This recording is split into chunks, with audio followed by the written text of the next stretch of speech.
Hvad hvis jeg fortalte dig, at 2025 ikke bare er et andet år? Det er året for guddommelig justering, gennembrud og opfyldelse af løfter. Venner, Gud har en plan for dit liv i 2025, og det er tid til at afdække den sammen. Dette er ikke gætteri. Dette er en profetisk indsigt forankret i hans ord. Så tag jeres bibler og lad os træde ind i, hvad Gud har forberedt til dig i året 2025.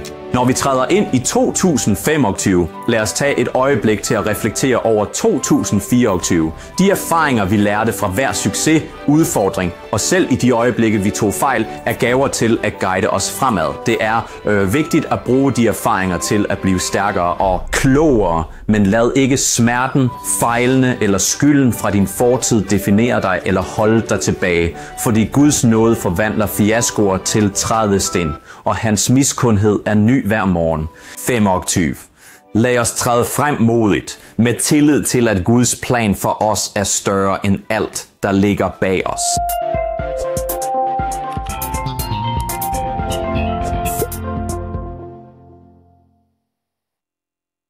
Velkommen til Tapal Ministries.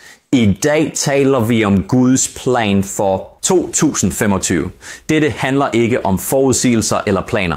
Det handler om, hvordan Gud ønsker at arbejde i dit liv og mit liv, din familie, dit samfund, ja endda på tværs af nationerne. Lad mig fortælle dig, når du følger Guds plan, træder du ind i fred, formål og magt, som verden ikke kan tage fra dig. Så lad os starte med spørgsmålet, hvorfor giver Gud os en drejebog? Svaret er enkelt. Fordi han er en Gud af orden, ikke kaos.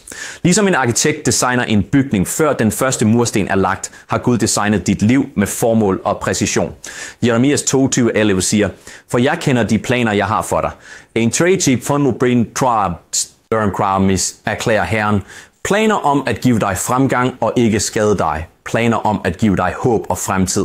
Er det ikke fantastisk? Guds plan for 2025 er allerede i gang, og han inviterer dig til at samarbejde med ham. Men her er sagen.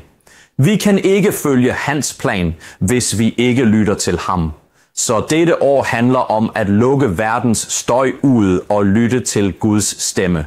Måske har du været distraheret eller følt dig fastlåst eller endda overvældet, men lad mig minde dig om, at Gud ikke har glemt dig. Hans køreplan er stadig intakt og klar til at udfolde sig. Så lad os nu tale om 3 hovedtemaer, som Gud fremhæver for 2025. For det første er dette året for genoprettelse. Hvis du har mistet noget, hvad enten det er tid, relationer eller muligheder, siger Gud til dig, jeg bringer det tilbage. Ifølge Joel 2:25 står der, jeg vil genoprette de år, som græshopperne har ædt. Den Andir Setri, hvor den i Drexel. Venner, år 2025 er året til at genvinde det, fjenden har forsøgt at stjæle fra jer. Det kan være økonomi, det kan være relationer, eller det kan være din tid. Så for det andet, dette år er et år med klarhed. Ordsprogene kapitel 3, vers 5-6 fortæller os, at stol på Herren af hele dit hjerte, og støt dig ikke til din egen forstand. Når vi anerkender ham, gør han vores vej lige. Gud vil fjerne forvirring og bringe klar fokus til dine beslutninger og retninger i dit liv. Og han ønsker at guide dig og lede dig til vejen for fred og velstand. Så endelig er 2025 et år med modig tro. Ifølge Hebræerne 11, fortæller den os, at tro er en substans af det, man håber på, og beviset på det, man ikke kan se. Så dette er ikke et år til at spille det sikkert. Det er året, hvor man træder ud og stoler på Gud for store ting. Ting, som du har bedt om, men har været for bange for at handle på. Så når vi træder ind i 2025, hver udfordring, hver sejr, hver fejl, de var alle gode muligheder for at vokse og forberede os på det, der ligger foran os. Lad ikke smerterne, fejlene eller skyldfølelsen fra din fortid holde dig tilbage fra succes i 2025. Brug i stedet de lektioner som springbræt til at komme videre. Gud kan gøre selv vores fejltagelser til noget smukt, når vi overgiver dem til ham. Husk, han ser ikke på din fortid for at definere din fremtid. Han ser på dit hjerte og din villighed til at stole på ham, mens du bevæger dig fremad. Så hvordan tilpasser vi os Guds plan i 2025? Først må vi bede.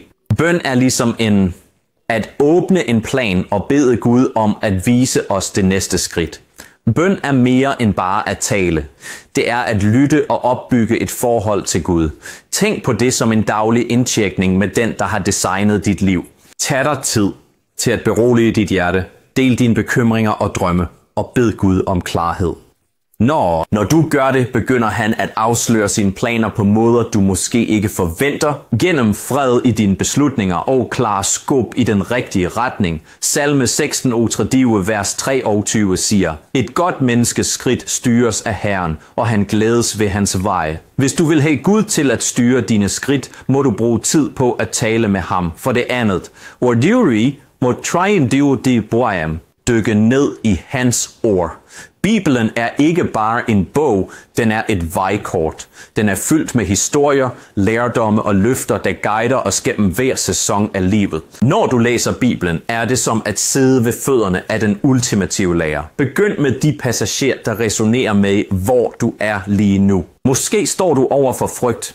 Bare som et eksempel, så læs salme nummer 23, eller du har brug for retning i dit liv, mediter over Ordsprogenes bog, kapitel 3, vers 5-6. Tag noter og eventuelt fremhæv vers, og lad Guds ord forme din perspektiv og beslutninger. Når du læser det, justerer du dit hjerte og sind med Guds vilje. Og for det tredje, omgiv dig med folk, der går i samme retning. Fællesskab betyder noget. Gud har skabt os til at gå vejen sammen. Opsøg venner eller mentorer, der er forpligtet til at vokse i din tro. Deltag i en bibelstudiegruppe, hvis det er muligt, eller find en kirke, hvor du kan blive opmuntret og holdt ansvarlig. Disse relationer er som rækværk, der holder os stabile, når livet bliver svært. De minder også om, at vi ikke er alene, og hjælper os med at forblive fokuseret på Guds plan. I Ordsprogenes bog, kapitel 27, vers 17, står der, som jern sliber jern, sådan sliber den ene person den anden. Så find mennesker, der vil bede med dig, opmuntre dig og holde dig ansvarlig i dit liv og også i dine aktiviteter i dit liv. Kære venner og brødre og søstre. 2025 er ikke bare et andet år. Det er et år, hvor Guds løfter venter på at udfolde sig i dit liv. Men her er nøglen. Du skal sige ja til hans plan. Slå dig ikke til ro med dine egne planer, når Guds planer er så meget større end dine egne. Tag det skridt i tro. Stol på ham og se, hvordan han bevæger sig i din vej, og hvordan han bevæger sig på måder, du ikke engang kan forestille dig, der er ud over vores fantasi. Så før du går, vil jeg gerne høre fra dig. Hvilke lektioner lærte du i 2024, som du tager med ind i 2025? Så lad os opmuntre hinanden ved at dele i kommentarerne nedenfor. Dine vidnesbyrd kunne være præcist, hvad en anden har brug for at høre. Og hvis du ikke allerede har gjort det, så sørg for at abonnere på denne kanal for mere trofast indhold og profetiske indsigter til at guide dig i 2025. Lad os bede sammen, inden vi afslutter. Himmelske Fader, vi takker og priser dig for din nåde og barmhjertighed. Tak for at holde os i live. Tak for livets mulighed. Tak for at afsløre din plan i 2025. Vi stoler på dine planer og beder om visdom, klarhed og modig tro, når vi træder ind i dette nye år. Vejled os, beskyt os og brug os til din ære. I Jesu navn beder jeg. Amen. Tak fordi du så med. Bliv velsignet, bliv opmuntret og lad os gå modigt ind i 2025 sammen. Gud velsigne dig. Vi ses i den næste.